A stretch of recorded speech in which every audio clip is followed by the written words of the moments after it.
ndabasuhuje kandi mbahaye ikaze mu izina ry'umwami wacu Yesu Kristo ku muyoboro wa YouTube channel Pastor Welarsi. Mwese mbahaye ikaze rero aho muherereye hose, abari ku mugabane wa Afrika mbahaye ikaze, abari ku mugabane w'Uburaya, abari ku mugabane wa Amerika y'Epfo, ibihugu nka Brazil ndetse n'ahandi, n'abari ku mugabane wa Australia, mwese mbahaye ikaze, mwimve mikaze. Imana y'amahoro ibaho umugisha kandi Imana y'amahoro ibagirire neza cyane. Mbere ya byose rero reka dusenga Imana. Mwami Yesu Kristo wa Nazareti, ndagushimira ko uri umwungeri mwiza, ukaba umwami wacu. Izina ryawe niryubahwe ko duhumeka umwuka wawe w'abazima. Reka ukuboko kwawe kwiza kutubonekeho, ubwiza bwawe butubonekeho, amaraso yawe akureho ibicumuro byacu kandi atwikire ibyaha byacu, kandi ubuntu bwawe, ineza yawe n'urukundo rwawe bitubonekeho kuko uri Imana yacu. Ijambo ryawe rikora imirimo n'ibitangaza mu mitima yacu kandi ritubera inkingi ikomeye idukuza itugeza ku rugero rushyitse. Mbyambaje nizeye mu izina rya Yesu Kristo, amen. Mbahaye ikaze rero, ndi kumwe n'umwana w'Imana, ngiye kandi muribuka ko ni Pastor Welarsi Bizumutima, ndi kumwe na Pastor mugenzi wanjye. Reka muhe ikaze hanyuma yibwire abakurikiye uyu muyoboro kuko niwe tujye kuganira. Pastor, waramutse? Mwaramutse neza. Amazina ni Pastor Vincent Munyaneza, abantu umugabo Imana yagiriye neza. Nanjye nshimiye Imana kuboneka kuri uyu murongo wa YouTube channel, mvuga ineza y'iby'Imana yankoreye mushumba. Nguhaye ikaze rero, ndetse kandi n'abadukurikiye nabo bose twabahaye ikaze, tujye kuganira. Yego. Bakristo bene data rero, ikintu gitumye nicara imbere yanyu, yaba abagiye kudukurikirana ndetse n'abazadukurikirana, nje kuvuga iby'Imana yankoreye. Rero ni ukuvuga ko ibintu yankoreye ntago mba numva nabiceceka, mba numva nabibwira isi muri rusange, kuko ni nayo mpamvu tuba tuje kubivugira ahantu nk'aha ngaha. Abantu baba bateze amatwi aba ari benshi. Ndabizi ko hari abaduteze amatwi bari muri Afurika yose, hari n'abaduteze amatwi bari ku mugabane w'i Burayi, Aziya, Amerika. Niyo mpamvu rero uyu munsi nifuje kubasangiza ubuhamya bw'iby'Imana yankoreye. Ariko mbere yuko ninjira mu buhamya,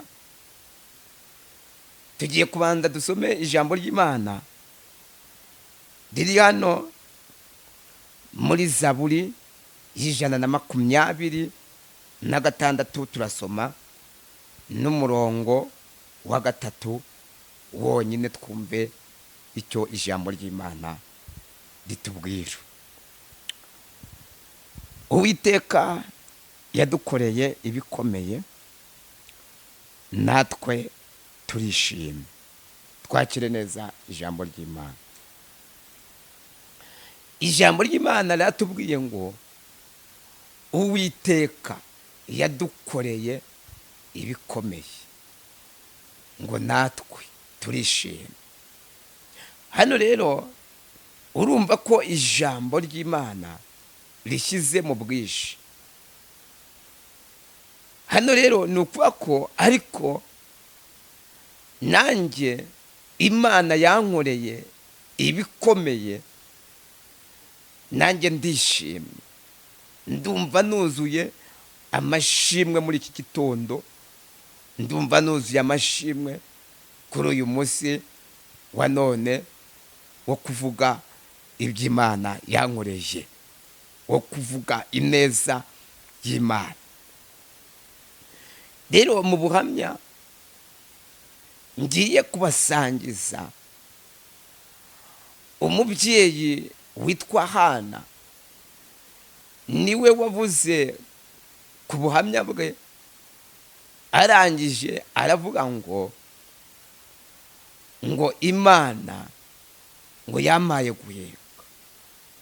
Hano rero ni ukuvuga ko Hana Imana yari imaze kumukorera ibintu bikomeye, ari nawo yahise akora ikivugo kivuga ngo Imana ikura hasi yarangiza igashyira hejuru, ngo Imana ikura umuntu mu mukungugu yarangiza ikamwicazanya n'ibikomangoma, ngo Imana ngo niyo yica yarangiza igakiza, ngo Imana niyo ikura abakene hasi cyangwa se abatindi hasi hahandi mw'ivu cyangwa se mu mukungugu. Nanjye rero Imana yankuye mw'ivu, yankuye ahantu hakomeye. Imana yacu nishimye. Ubu nicaye imbere yayo, yaba mwebwe mudukurikiranye n'abazadukurikirana, bundi kavukire yanjye nahitwa i Rulindo, ubwo ni mu karere ka Rulindo, mu ntara y'Amajyaruguru. Rero ni ukuvuga ko hano navutse ndi umwana wa mbere, ariko mvuka nabona data. Hano rero muri uko kutabona data yapfuye, mama yaransana. Rero data yapfuye mu ntambara, amezi 9 ashize rero ndangije ndavuka, ariko mvuka data yaraguye mu ntambara, bitewe rero n'ibihe by'intambara. Icyo gihe igihugu cyari kimeze nabi, nta shusho. Hano rero ndangije nkurira mu buzima bugoye bw'umubabaro. Hari igihe Satani agufatanya n'ibihe urimo, yarangiza akaguteramo umutima mubi cyangwa se akagushyiramo ibibi. Ibyo bibi rero akenshi na kenshi bishobora guturuka ku kwiyanga, wariyanze kubera ubuzima. Hano rero muri ubwo buzima nari ndimo gucamo, nibwo naje kububamo mubi, kugera ku rwego nabonaga umuntu useka, nkajya nibaza ibyo yabaseka ni ibiki, kuko jewe nabonaga rwose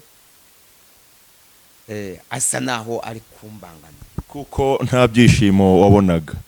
Ariko se pastor, nagira ngo nkubaze ikibazo, uwaje kuba mubi ubura ibyishimo birumvikana bijyanye n'inzira wari umaze kunyuramwo.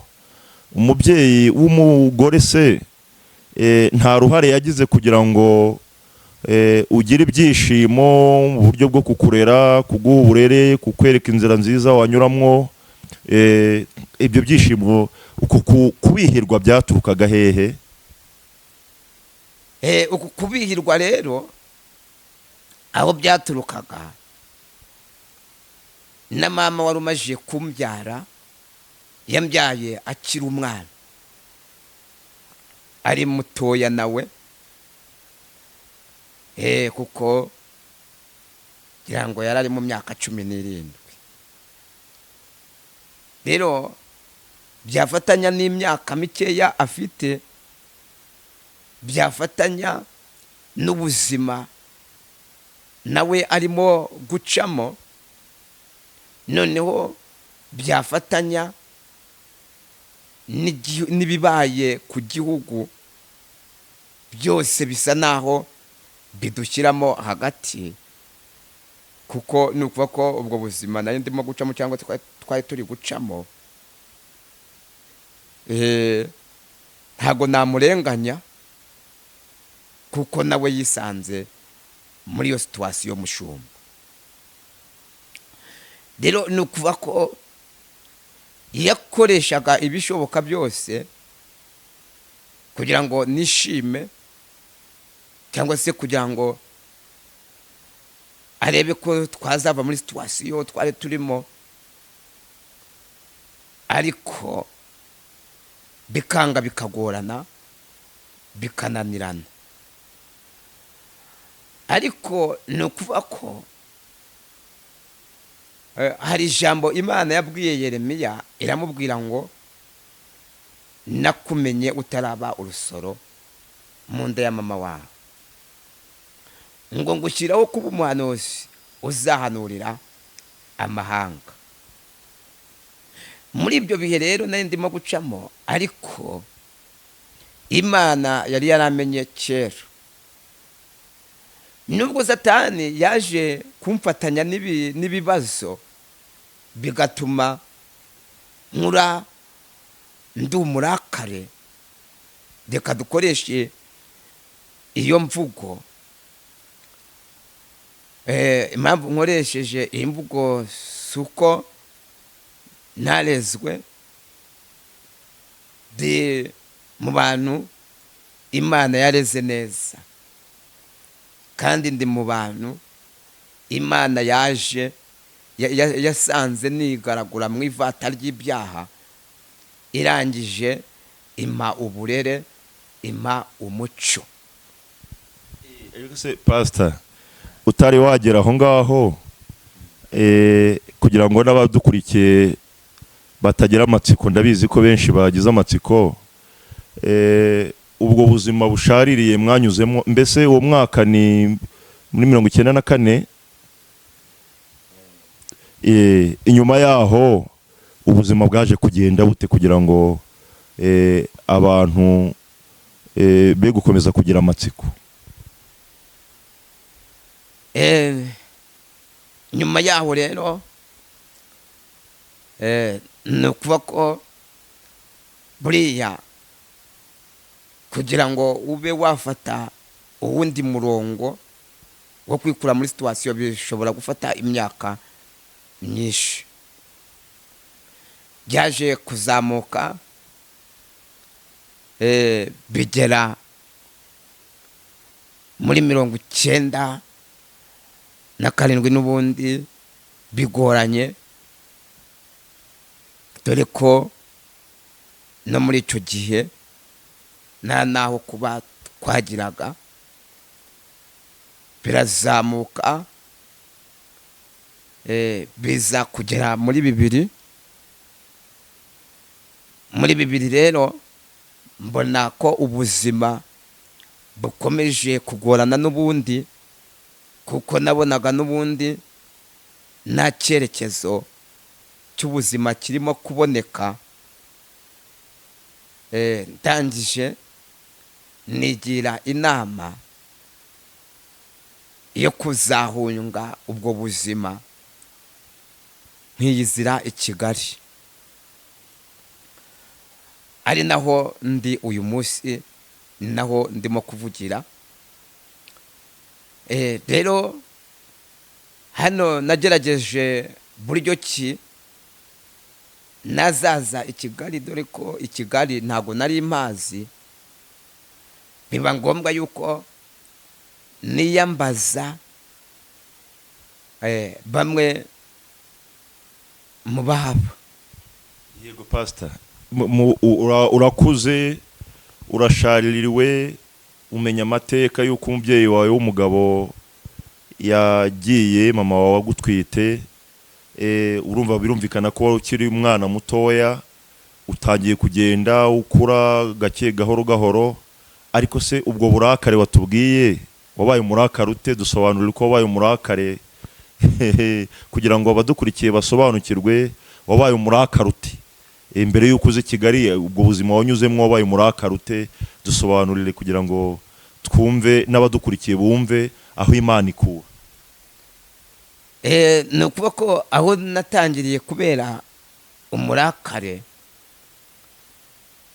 urumva icyo gihe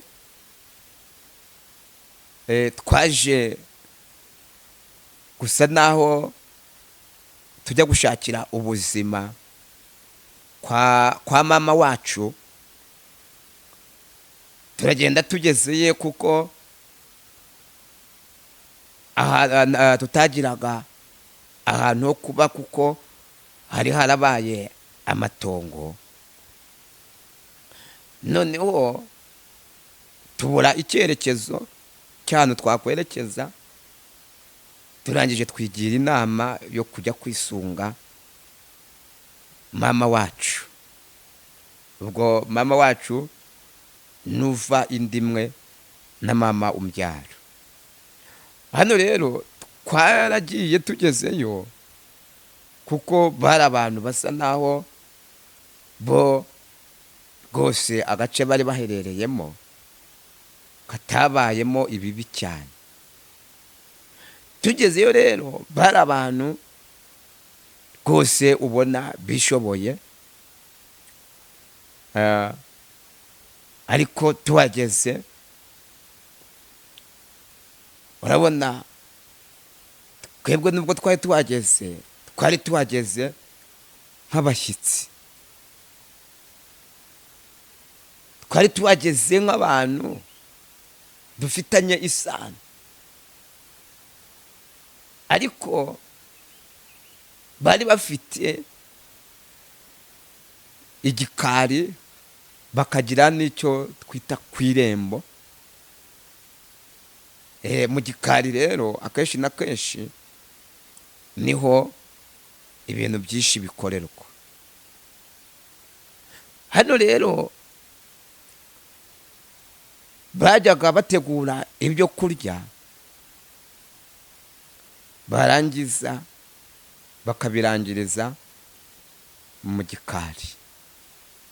Bamara kubirangiriza mu gikari byose babirangije, bakaza aho turi ku irembo, kuko urumva nta burenganzira twari dufite bwo kujya mu rugo hose. Noneho barangiza bari bagiye bafite, cyangwa se urwo rugo rwari rurimo abana batoya, barangiza bakaza bakakina n'abana, bakabyinisha abana, bakabita amazina abaho n'atabaho. Mbega batangira kudukorera ibintu bisa naho bitari byiza. Mbega ndangije njyewe nabyitegereza nk'umuntu wari urimo kugenda yigira hejuru, amenya ubwenge. Ni ukuvuga ko nabona ibyo badukorera,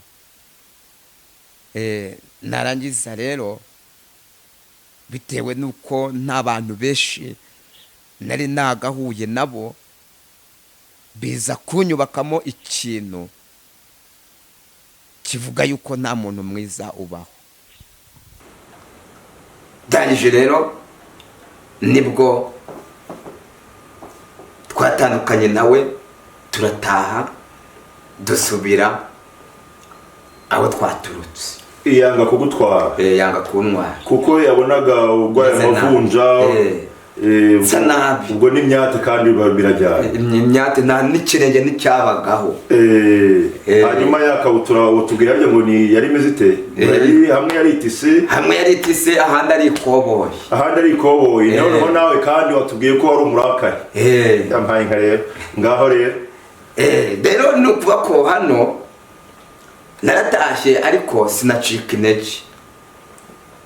ndangije perereza undi muntu waba uba i Kigali. undi muntu nabonye rero uba i Kigali ni uwitwa Pierre. uyu nguyu rero yari umuntu ukomeye aherekera mu gace twari turimo, kuko kuva abo twabaga icyo gihe ujya kwa Pierre uyu nguyu yari nk'iminota 40 ku muntu uzi kwihuta. ariko noneho rero ntangira gukurikirana amakuru y'igihe azazira mu rugo, kuko maze guperereza amakuru bambwiye yuko ataha buri kwezi. rero ni ukuvuga ko ukwezi naje kubara iminsi, ndangije nibwo nerekeje kwa Pierre, kuko nsanga yaje.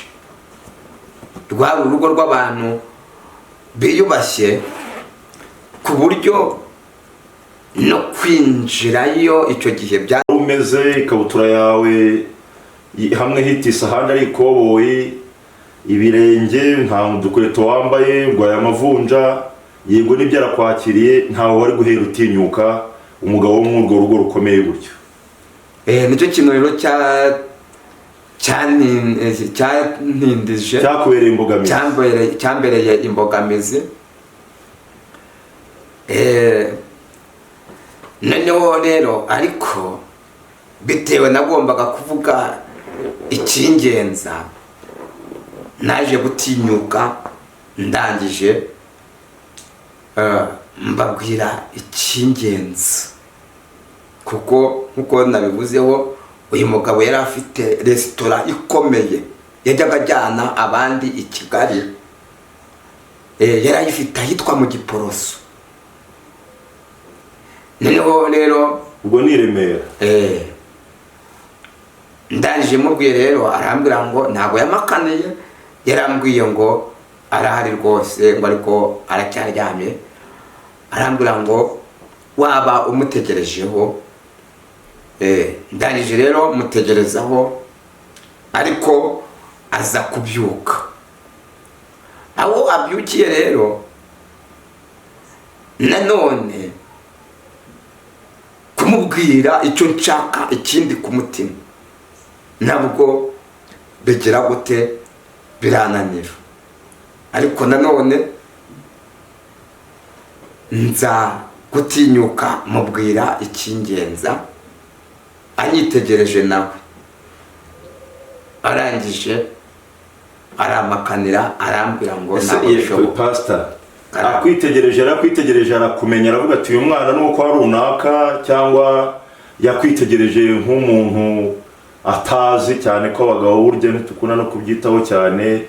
yarakurebye arakumenya, aravuga ati uyu mwana nuwa runaka. ni ukuvuga ko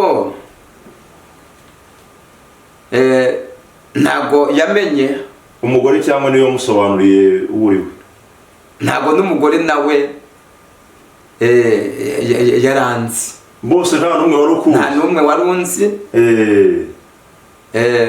kuko wenda umugabo we niwe wari kumenya uwundi we, kuko nubwo nari ndi muri ibyo bihe ariko nagize amahirwe yo kuvukira mu muryango ukomeye, ariko amateka y'igihugu cyanyuzemo wabitubwiye. Komeza utubwire uko byagenze, waje kumwisanga gute, waramubwiye arabyanga. Pastor, umugabo rero ntiyarakuzi n'umugore kandi nawe ntiyarakuzi. Mu by'ukuri abo bantu njye numva utari kubarenganya, kuko umuntu utazi ukamugirira mu rugo akakwakira, umugabo ukamutegereza akabyuka akaguhakanira, ndizera ko ntacyo wari kurenganyaho umugabo. Kandi dusobanurire byaje kugenda bite? Ni ukuvuga ko kubera ko yari amakaniye, ubwo naje kongera guhita ntaha. Ariko mu gutaha kwanjye, kubera ko intego nari mfite niyo kuza i Kigali, ndangije rero nza kumenya yuko noneho umubyeyi wambyaye muri batisimu nawe aba i Kigali. Aho byaranze. Ese Pastor, ubundi we wumvaga iyo akwemerera wari kumusaba ku lift yo kukugeza i Kigali, wari kumusaba kuguha akazi ko gukora muri iyo restaurant ye, wari kumusaba iki ubundi muri rusange? Jewe cyo numvaga kwari ugushaka ubuzima, ibyo kumusaba lifuti numvaga ngomba gushaka ahantu ngomba gushakira ubuzima. Nicyo kintu cyane cyangenzaga. Rero hano aho kwa Pierre byanze, nibwo nigira inama yo gushaka pare wanjye wari umaze iminsi ambyaye muri batisimu. Yari yaraje i Kigali nawe, yitwa Felicien. Noneho rero nawe ndangije, kuko we yatahaga buri cyumweru, yari afite umuryango kandi akora ibintu by'ubufundi. Ndangije nawe biba ngombwa yuko mugeraho, mugezeho. Ariko nawe kuko icyo gihe ho narayeyo, kuko nasanze njya kumureba nasanze atari yaza, biba ngombwa yuko nanaharara mutegereje. Mu kuharara rero yaje mu gicuku cya nijoro, naje kumubona bukeye bwaho ni mu masaha ya mu gitondo, ariko nabwo amasaha yagiye bwakeye, kubera ko n'ubundi yamerukaga ambyara muri batisimu. Yego, noneho mubwira icyo nshaka, icyo nkeneye, arangije nawe aramakanira. Amakaniye rero pare nawe yaraguhakaniye. yaramakaniye. None rero amakaniye, hari uwundi muntu. Ariko se Pastor, utari warengaho, mu by'ukuri aho umuntu yagira ibibazo bibiri. Ikibazo cya mbere, ubundi ujya gushaka kujya i Kigali wari wamaze kubyumvikanaho n'umubyeyi wawe, cyangwa ni kwa kundi nyine wari umurakare nk'uko wabitubwiye, uvuga uti ngewe njye gushakisha? Buriya ngo umwana w'umuhungu yari umuhungu, burya ngo bari umugabo, niko mu Rwanda tuvuga. Inshingano abaziyumvamo. Ese wari wabiganiriye n'umubyeyi arabikwemerera? Icya kabiri, abo bantu icyo wabasabaga n'uwo pare, wasabaga ko yenda wagenda ukaba mu rugo rwabo, ubuzima bugatangirira mu rugo rwabo, akaba ariyo mpamvu yatumaga baguhakanira? Cyangwa se kwari mbese ntago nanjye ndumva neza icyo wabasabaga icyo ari cyo, niba kwari ukukugeza i Kigali nawe ugashaka aho uba cyangwa se aho utangira ubuzima, mbese dusobanurire. ni ukuvuga ko aho nari ngeze kwa pare nashakaga ko angeze i Kigali n'ubundi ariko akanshakira aho gukora, kuko numvaga ko ngo i Kigali habaho akazi ko mu rugo. Ubwo rero nashakaga ko anshakira akazi ko mu rugo cyangwa se akanshakira ako gukora muri resitora ako yari kubona amakane rero. Ariko muri iyo minsi nari ndimo gucamo, hari uwundi mwana twari duturanye yaje kujya i Kigali. Umubyeyi we mwari mwabyumvikanye ko ugiye i Kigali cyangwa kwari ukugenda nyine nk'umuntu? Oya, umubyeyi we ntacyo nari narigeze mubwira. Ntacyo nari narigeze mubwira kuko n'ubundi yabaga mfite atamfite. Amaze kuguhakanira wibuka ko hari undi muntu w'umujama nyine maze iminsi ugiye i Kigali, kuko icyo gihe rwose ngira amahirwe nza guhura nawe avuye i Kigali. Icyo gihe hari hagezweho iriya ndirimbo ya Mitanayisi yitwa Cikuracu. We Cikuweli mambo. Noneho rero hano arangije mpura nawe ndi muri iyo situwasiyo, ariko yambaye neza cyane. Icyo gihe hari hagezweho imyenda yitwa 05. 05. Abasore b'icyo gihe iyo myenda murayizi, murayizi rwose.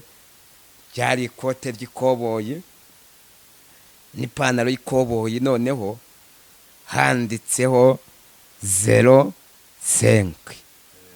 Iyo myenda murayizi.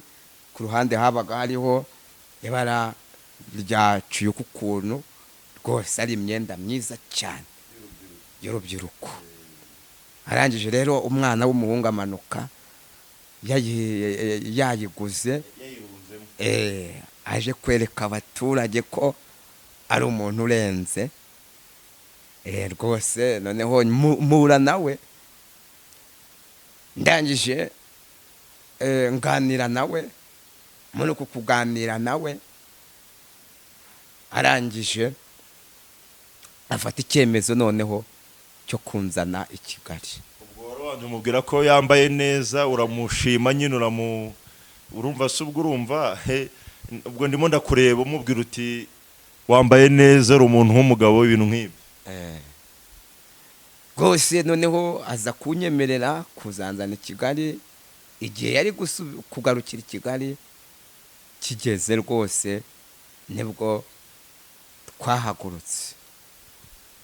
Umuntu wa mbere byanze ntiwamurenganye kuko ntago yari akuzi. Umuntu wa kabiri biranga. Umuntu wa mbere we yanze kubera ko akunennye mavunja nuko wasaga n'ibindi nk'ibyo. Uwa kabiri nawe bibuko. Umuntu wa gatatu nawe aranga kandi ari na pare wawe. Undi ni umuntu uzi ariko ubundi we yarakuzi. Twari tuziranye. Mwari muziranye, ariko nibura uwo nguwo we niwe byemeyeho ku nshuro ya 4, kandi nyamara abandi byari byanze. Wabyakiriye? Numvishije ari ishimwe rikomeye, kuko icyo gihe tuza i Kigali twarazindutse.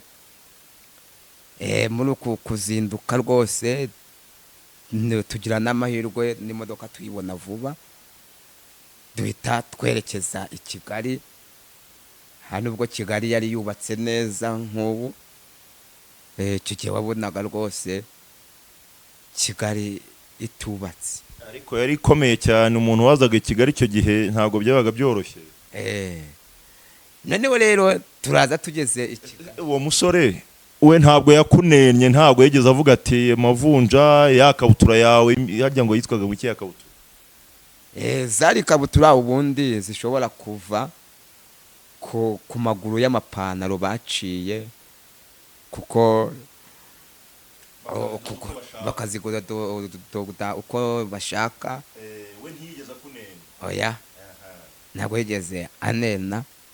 Noneho turateze tugeze i Kigali. Tugeze i Kigali rero anshikana ahantu yakoraga, kuko yakoreraga umugabo w'umunyamurenge ukora mu karere, kuko ari umugabo wiyubashye, ubona rwose afite ubuzima bwiza. Kuko tuhagera twahasanze umukobwa uteka ibyo kurya, arangije arateka. Muri uku guteka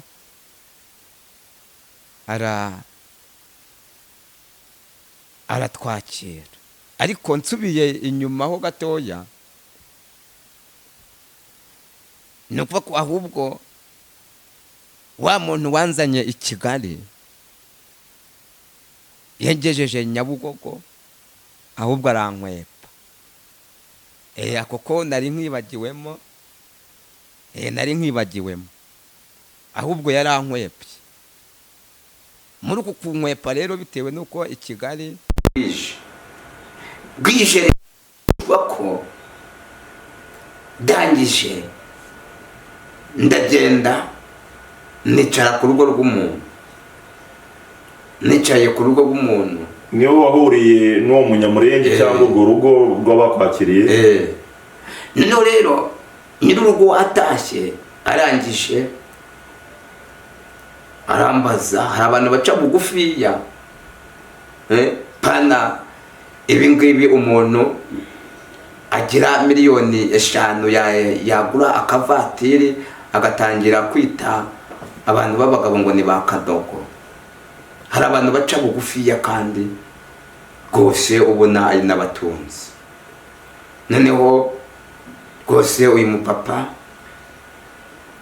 arangije nibwo yanganirije, mubwira story y'ubuzima bwanjye. Wicaye ku rugo rwe inyuma uko bimeze. Noneho turimo gusoza ikiganiro, yarambajije ngo mbese ngo hari umuntu wabuzi i Kigali. Ndangije mubwira wapare wanjye wambyaye muri batisimu, wa wundi wanze kukuza. Noneho arambaza ngo se aba ahagana hehe, kubera ko narumvishe ngo aba ku Gisozi, ngo ahitwa kwa Gakire. Icyo gihe Gakire yari afite izina, nibe n'ubu akirifite ntabwo mbizi. Rero ni ukuvuga ko hano nibwo nagiye angeza mu rugo. Yari afite salo nziza cyane. Nibwo nagiye baranyakira. Muri uku kunyakira rwose ndara n'ahantu heza. Ubwo bwa mbere nari ndaye ahantu heza, na yakabutura yawe, na yakabutura yanjye, na bya birenge byanjye. Ndangije rero ndaryama, numva rwose nguwe neza. Ntangira kuvuga ngo rwose yibaye Imana yari imfashije, nkigumira hano, nkibera hano. Nibwo rero mu gitondo abyutse arangije arambwira ngo rero wambwiye ko hari umuntu uzi ku Gisozi kwa Gakire. Arangije arambwira ngo ngiye kugufasha kugera aho ngaho. Nibwo yafashije ndahagera. Noneho mageze rero hano igihari, hari inzira ijya haruguru muri quartier, ariko ifite esikariye. Naragiye ndangije micara umunsi wose kuri izo esikariye. Ariko se pastor Karara yarakubaje ati Kigali hari umuntu hazi? Uti yego. Kandi nyamara uwo mugabo yari yaguhakaniye bwa nyuma, yari yaguhakaniye nubwo yari pare, yaraguhakaniye arakubwira ati reka ntabwo nzakujyana i Kigali. wumva ufite ibihe byiringiro iyo umubwira uti ntawe nzi? nuko ne nabuze icyo mubwira, kandi nangaga kumubeshya, kuko buriya kubeshya ni ibintu icyaha. noneho rero hano nahicaye umunsi we wose birimo gusatira kugera mu masaha moya, nibwo noneho yanyuzeho turabonana. Wa mugabo pari ambonye rero arikanga, noneho nibwo yamujyanye aho yabaga ahantu hasobanutse rwose. Ese aho kwa Gakire byari location byaraho gushakishiriza hafi aho, cyangwa urugo rwe ntiwari uruzi? Ntabwo urugo rwe nari nduzi, uretse ko warumvishe ngo ni kwa Gakire gusa. none akunyuraho rero anyuraho anjyana mu rugo. Angejeje mu rugo yari afite rwose n'umufasha imirimo yo mu rugo rwose, noneho naho baranyakira, ariko haciyemo iminsi 5 aranyirukana. Yari afite umugore yabaga iriya mu giturage, aranyirukana arambwira ngo hano nta mwanya wawe uhari. Hano rero ikintu cyabayeho ni kihe? Ubwo nahise ntangirana n'ubuzima bwo kuba hanze, noneho ndagenda mba mubi kuruta uko nari mbayeho mu giturage. No kumva ko wirukanwe n'umubyeyi wa batisimu, yego, ku nshuro ya 2. wibuka yuko nakuye igikomere kwa mama wacu cy'ibintu badukoreye. Yego. Noneho ikindi gikomere cya 2 ngikuye noneho ku muntu wambyaye muri batisimu. Noneho ndebye n'umuryango ukuntu nawo usa naho utagihari, kandi numva byaraturutse ku bantu. Ndangije ntereya urwango muri ngewe, numva ko muri iyi si, kuko muri iyi si ntabwo nari nzi iby'isi, ndavuga nti mu Rwanda nta muntu mwiza ubaho. Ubwo bose mpita mbashyira mu gatebo kamwe, ndavuga ngo nta muntu mwiza ubaho, bose ni babi. Ndangije ndavuga nti ngiye kuba mu buzima bwanjye bwo kwimenya, ku buryo n'umuntu niyo yansuhuza ntamwikiriza. Utangirira ku Gisozi. Noneho rero hano rero igare, ndagenda ninjira mu kigare cy'abantu babi, turagenda tuba ibirara. Ikigare se wakinjiye mute pastor? Bagusanze hanze nyine, bwarije uhura na Marine, byagenze biti? Haciyemo iminsi ngenda mpura nabo. Noneho turagenda twinjira muri icyo kigare, mbega ariko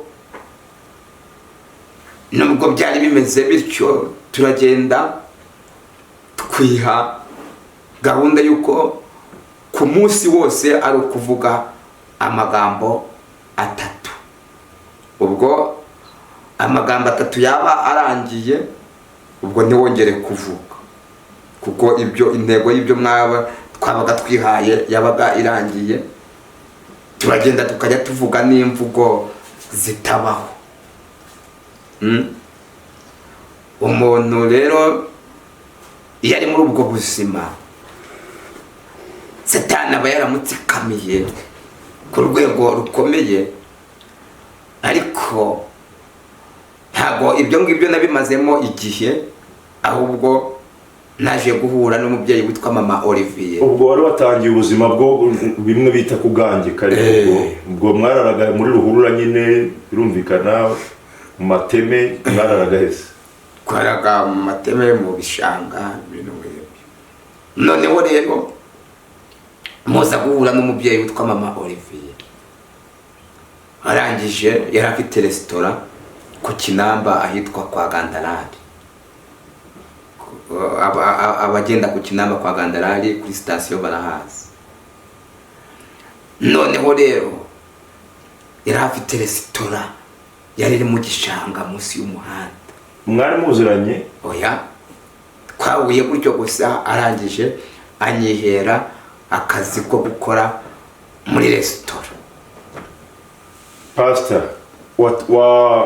waje uri umurakare, abantu barahemuka, ubona ko nta muntu mwiza ukiriho, hanyuma ubonanye na wa mupare wawe, nawe arakwirukanye nyuma y'iminsi 5 ubugira kabiri, hanyuma utangiye ubuzima bwo guhura n'ababi.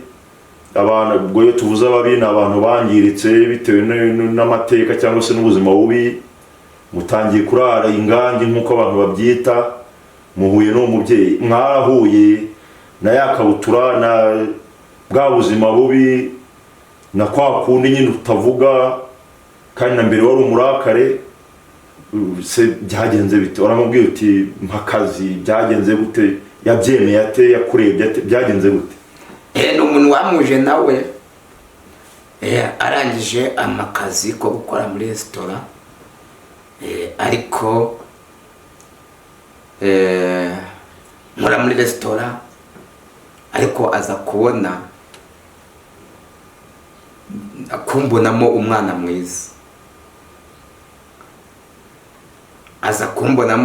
mwiza, kuko muri resitora yampembaga 2,000 by'amanyarwanda.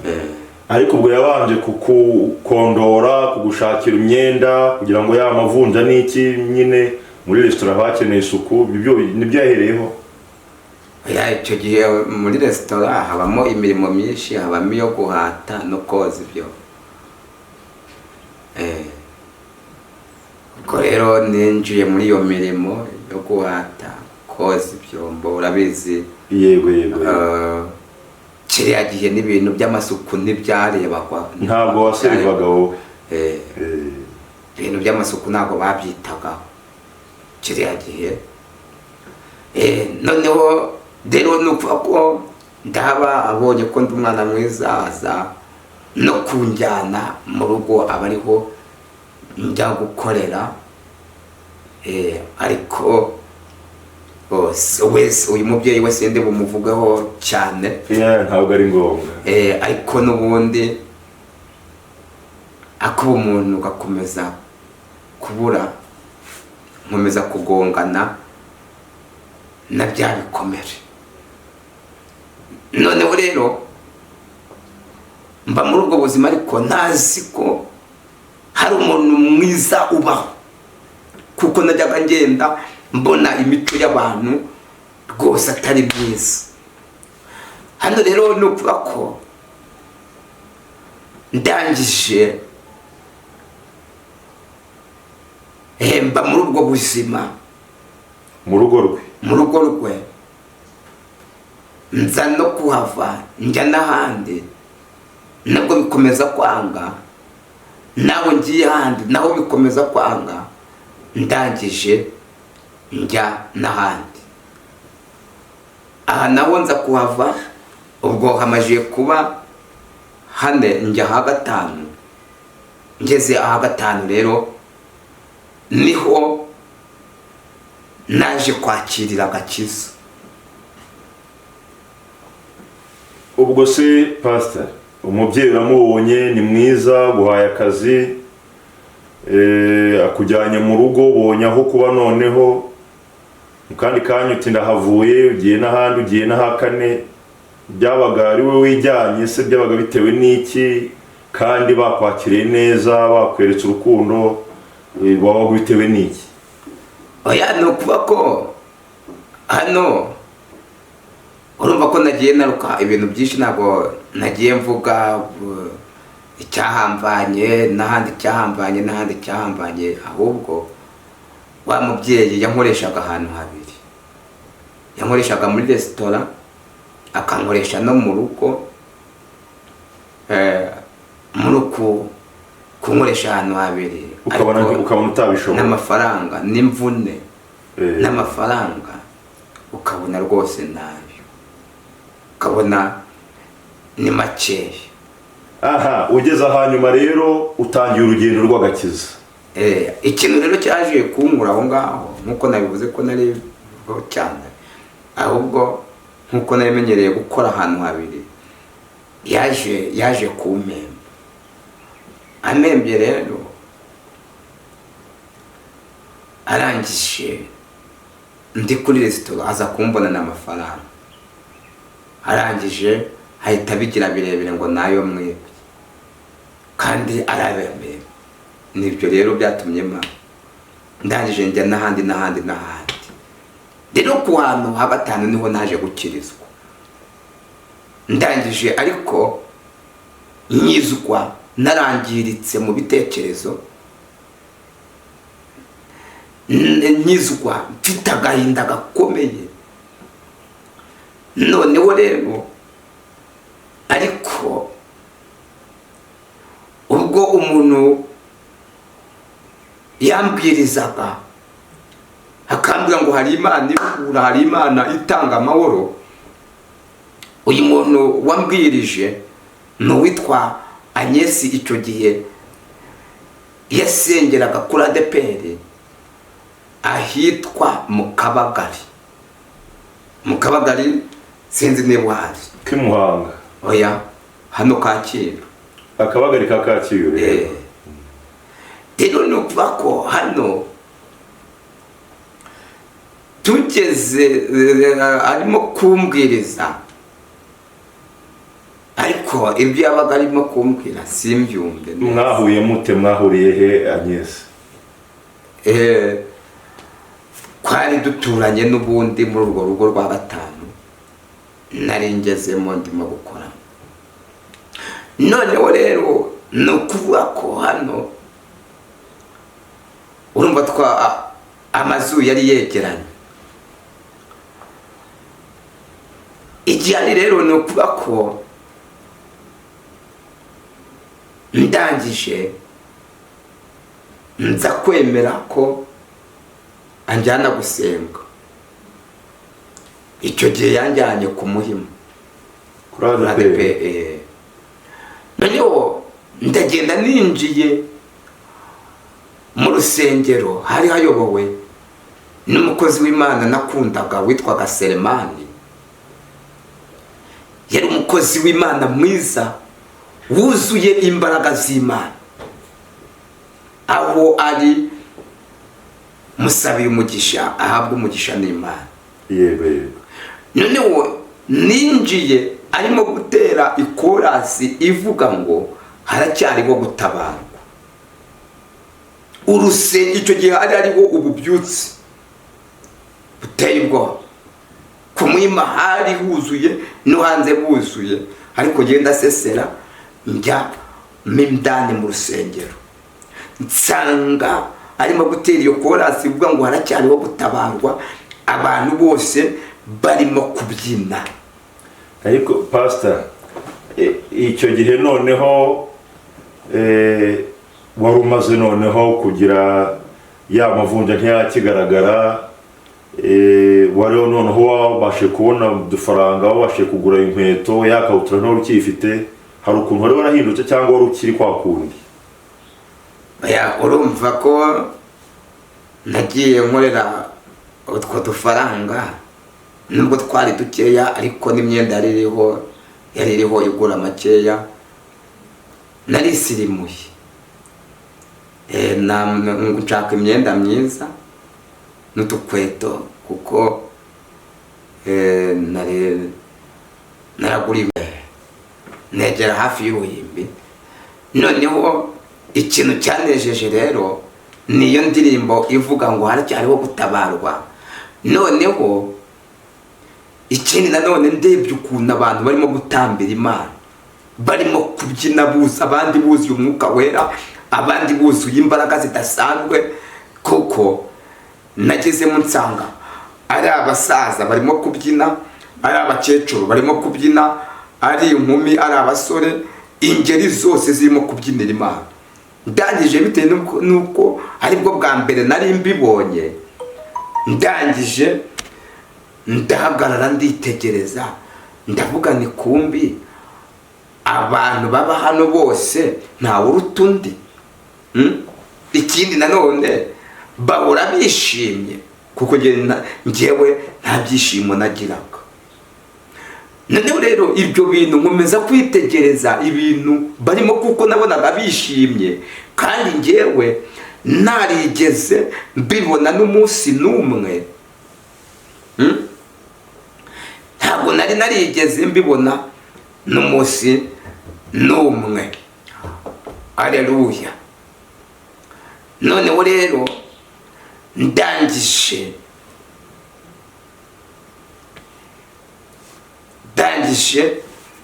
rwose numva ndanezerewe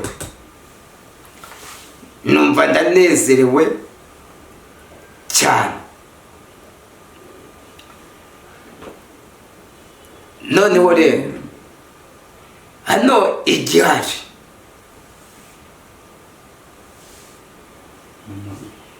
nabibonye rero ni ukuvuga ko hano nsanga hano nta muntu uruta undi, nsanga abantu bose baranezerewe. Ndangije njyewe nkomeza kwitegereza umunezero abo bantu bafite. Hano rero ni ukuvuga ko nibwo isaha yo gusoza yaje kugera, kuko ntabwo nigeze nsenga, kuko ibyo gusenga ntabwo nari mbizi. Nibwo amasaha yo gusoza amasengesho yarangiye, barangije barasenga turataha. Dutashye rero nibwo naryamye. Wa muntu wakujyanye wakuraritse mwari mwajyanye? Twari twarajyanye, twaranatahanye. Amasengesho ararangiye, amaze kurangira ntibigeze babwira abantu bati se muze bashaka gusengerwa, cyangwa barabivuze ntiwabyumva cyangwa se urabyirengagiza? Kubera ko ntari nsobanukiwe ibyo ari byo, birashoboka ko barabivuze, ariko njyewe ntabwo nari mbisobanukiwe, ntabwo namenye ibyo ari byo.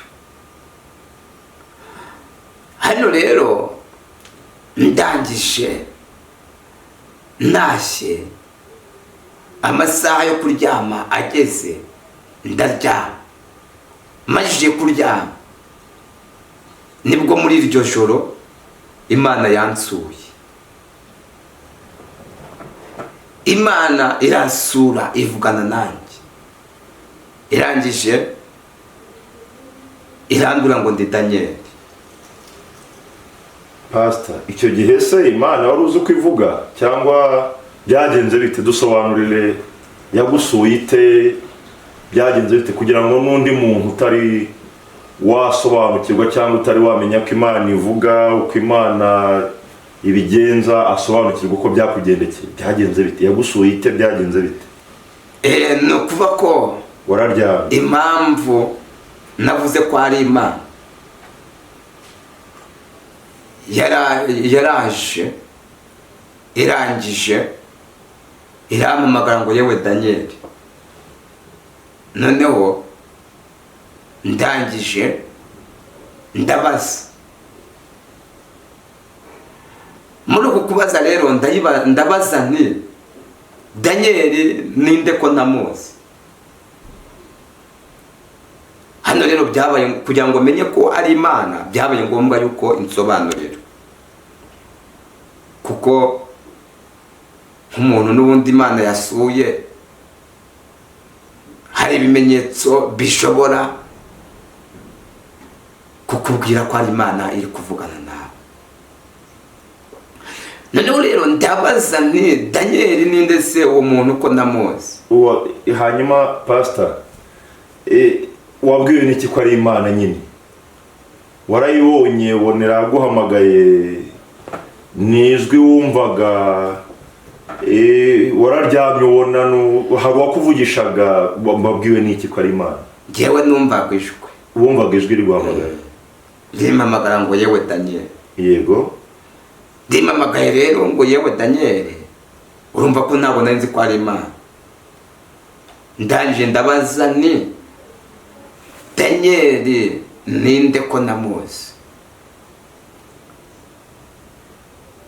Ijwi rirangije rirambura ngo Daniel ngo yari umuntu ukunda gusenga. Ikindi ijwi ryarambwiye ngo Daniel ngo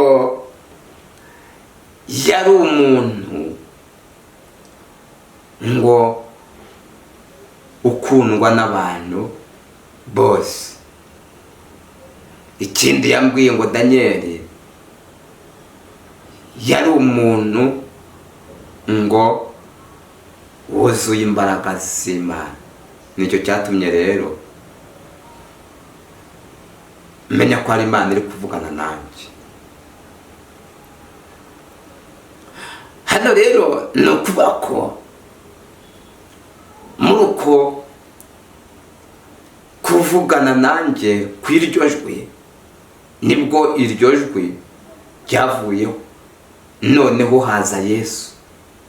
Yesu we naramwiboneye gutya mwiyereka. Ese pastor, utari watubwira Yesu ko wabonye Yesu, aha wabwira iki abantu batari basobanukirwa imvugo y'Imana cyangwa se gusobanukirwa iryo jwi no mu gihe Imana yaba yabasuye? Wababwira iki? Bibiliya iyo tuyirebye neza dusanga hari ukuntu Samweli akiri umwana yaryamye yumva ijwi riramuhamagaye. Nimuhamagaye ati karame, ariko kagira ngo ni Eli umutambyi umuhamagara. Biba ubwa mbere, biba ubwa kabiri, bibaye ubwa gatatu nibwo Eli yamubwiye ati niyo ryongera kwitaba uvuge uti karame mwami.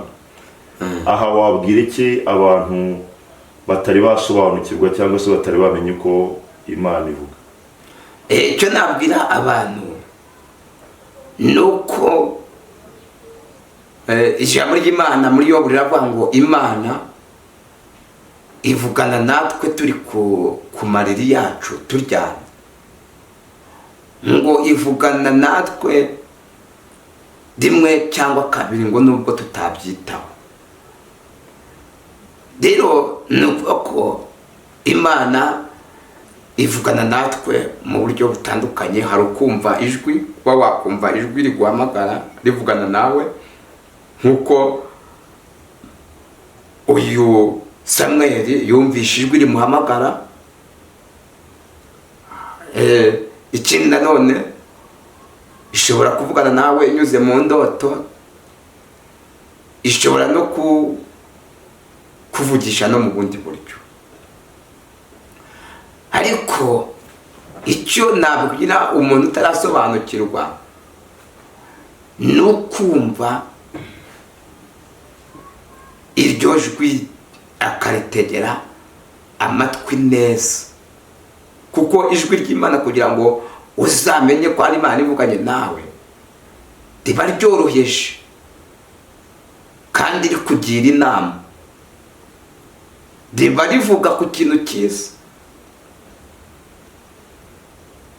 Rero niyo mpamvu nshaka kugira ngo buri muntu wese uyu munsi asobanukirwe n'imvugo y'Imana ku buzima bwe. Imvugo y'Imana ku buzima bwe.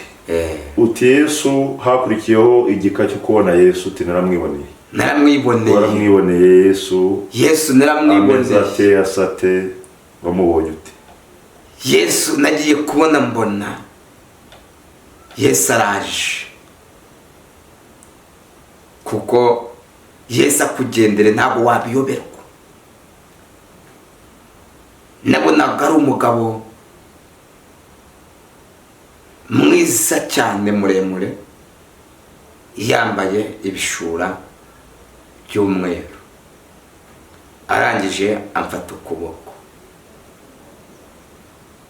muri uku kumfata ukuboko arangije anyuza ahantu hatandukanye, yanyujije mu misozi, anyuza mu bihanamanga, ariko arangije arambwira ngo aho uzaca hose ngo nzaba ndi kumwe nawe. Akimara kumbwira iryo jambo ndamubura.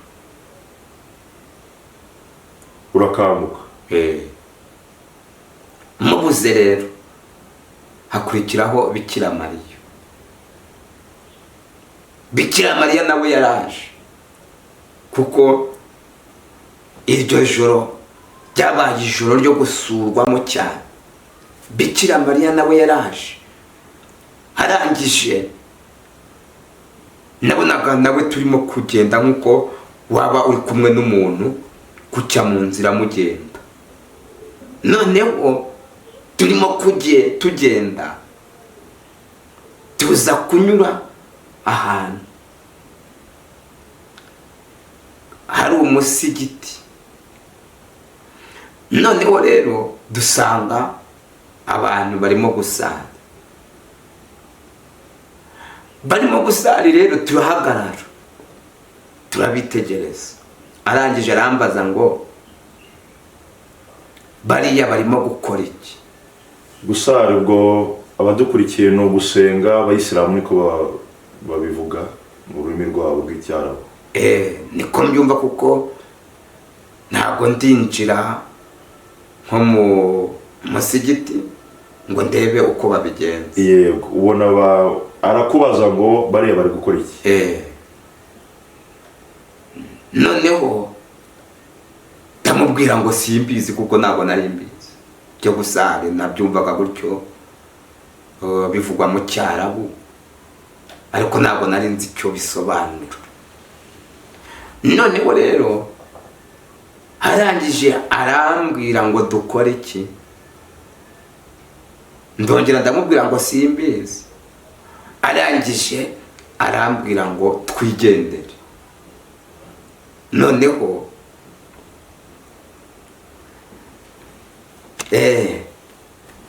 turigendera, dufata urugendo turigendera. Turimo kugenda nawe ngiye kubona mbona ndamubuze, aragenda. Noneho ariko muri iyo minsi, ubwo ryari ijoro rimwe? Ryari ijoro rimwe. Noneho muri iyo minsi, ubwo icyo gihe nabaga hariya kuri Yamaha, muri ariya mazu meza. Kuri Yamaha nari majiye gusobanuka. Noneho muri iyo minsi rero nari mfite umufiyanse, ariko w'umwisilamu. Ubwo rero uko nagiye nzamuka mu misengere no gukurikirana iyerekwa, ahubwo ibyo Bikira Mariya yarimo kumbaza, naje gutekereza kuri we, wa muntu ndi kumwe nawe. Ndangije mpita niha igisubizo. Rero ni ukuvuga ko ubwo mba nangiye urugendo rwo gushaka Imana, rwo gukizwa. Igisubizo wihaye ni icyo kumwanga? Igisubizo wihaye ni icy'uko uri mu nzira itariyo? Igisubizo wihaye ni ikihe? Igisubizo nihaye ni icyo gutandukana nawe, kuko n'ibintu nabonye birimo gukorwa nabonye bitasobanutse, kuko nagizeho n'irindi yerekwa napfa guhita mvuga kuri ibyo bintu. Muratandukanye? Mumaze gutandukana se ko nawe wari utari wakizwa, byaje kugenda bite? Niho wari ugeze? ubwo koko urumva ko Imana yansuye n'ubundi ninjiye mu rusengero rwayo. Rero ni ukuvuga ko hano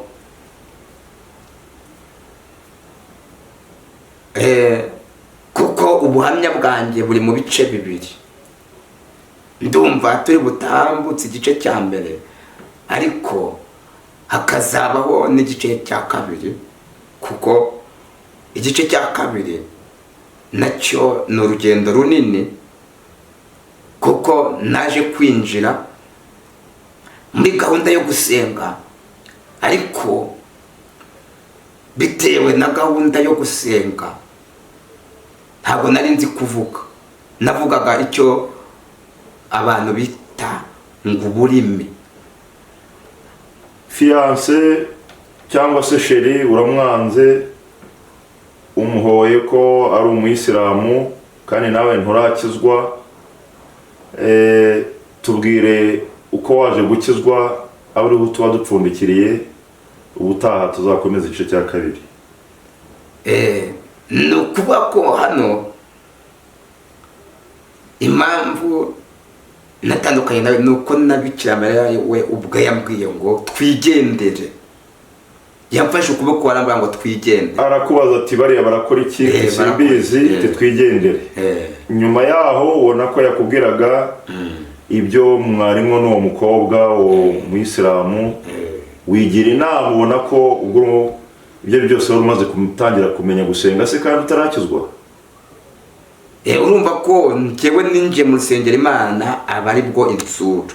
Uwo munsi narwinjiyemo. Ariko wari utaramenya gusenga no gufata ibyemezo.